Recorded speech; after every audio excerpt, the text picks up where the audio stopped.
Aperçu des revenus pour l'adjoint, s'occupant de nommer les codes des collaborateurs.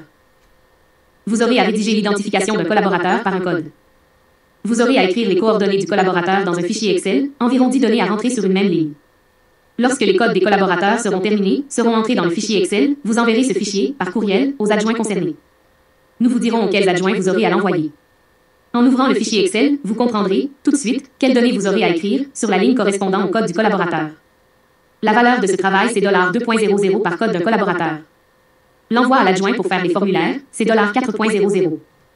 OK, on va aller voir le fichier Excel que je vous parle. OK, nommer les codes, c'est ça. Fait que vous allez suivre la ligne en haut. Numéro de facture, vous n'avez pas besoin de choses, c'est toujours la même chose dessus qui se met là. Vous écrivez qu'est-ce que c'est qui est entre la ligne bleue et la ligne rouge à l'autre bout. Là. La ligne bleue et la ligne rouge à la colonne Q, comme Québec Q. Fait que vous écrivez de la colonne, ben en réalité, E, là, vous allez avoir à le copier, c'est le numéro, c'est tout le temps la même affaire.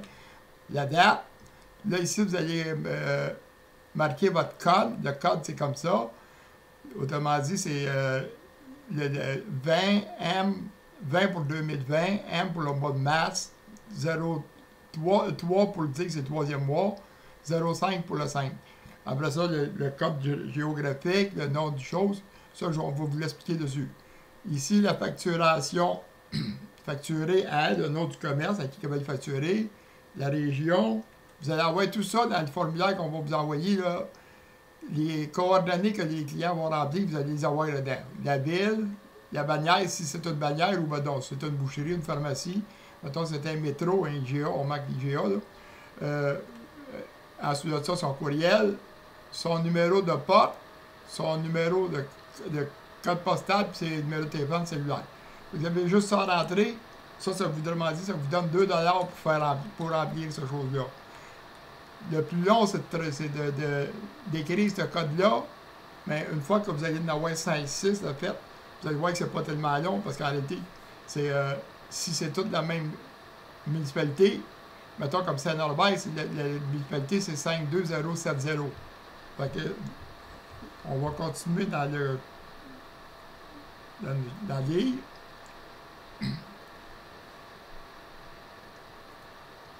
$0. Nous débutons, donc nous aurons à nous ajuster.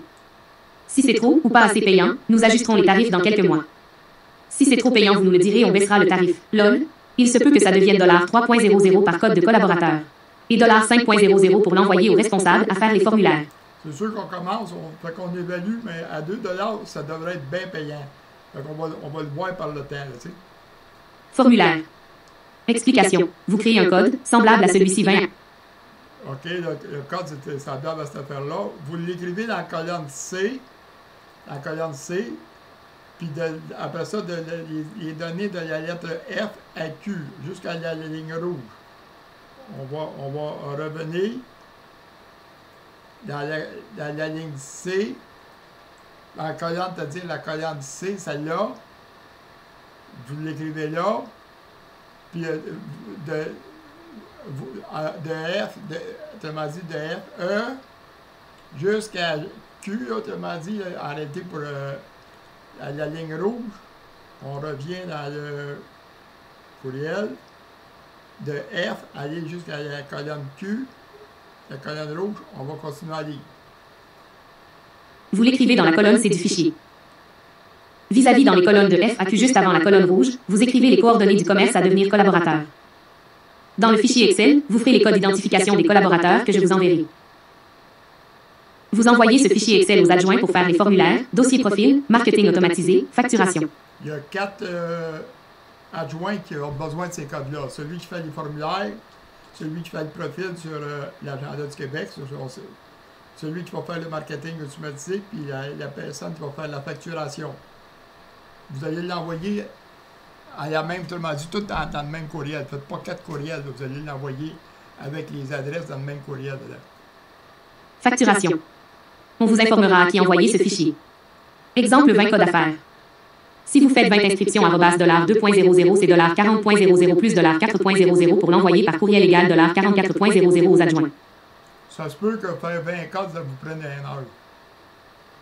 Ça se peut, tu m'as dit, c'est pas bien à faire, tu sais, 1 heure et demie, mais Vous pouvez avoir à faire des codes pour plusieurs adjoints. vous n'en ferez pas juste pour un adjoint, vous allez faire, t'as bien une trentaine d'adjoints, arrêtez, si vous avez du temps de libre. Fait que selon le temps, on va vous dire, vous allez nous dire combien de temps vous allez, puis on va vous envoyer les codes à faire. Adjoint. Vous spécialisant à faire ces inscriptions, ces codes, vous ferez les inscriptions pour d'autres régions. Vous entrez les codes dans un fichier Excel. Si vous faites des codes pour d'autres équipes, vous aurez à faire un fichier Excel par adjoint. À tous les fichiers que vous faites un code, autrement dit, vous alliez faire pour le fichier pour la facturation, là, vous arrêtez pour fait que vous allez faire, on va vous dire lesquels, vous allez faire un fichier par adjoint à qui que vous avez à faire les formulaires. Autrement dit, on va vous dire lesquels adjoints, parce qu'en réalité, eux autres, il faut qu'il y ait un suivi. Adjoint. Lorsque le collaborateur s'inscrira par le formulaire, je vais vous le transférer, car il contiendra les coordonnées du collaborateur. Fait que ça se peut, mettons que le même fichier, que vous ayez à le nommer à 2 places, fait que enregistrer sous, puis là, juste changer de nom, puis vous n'êtes pas obligé de recommencer. C'est juste enregistrer sous, puis le refaire à partir de même.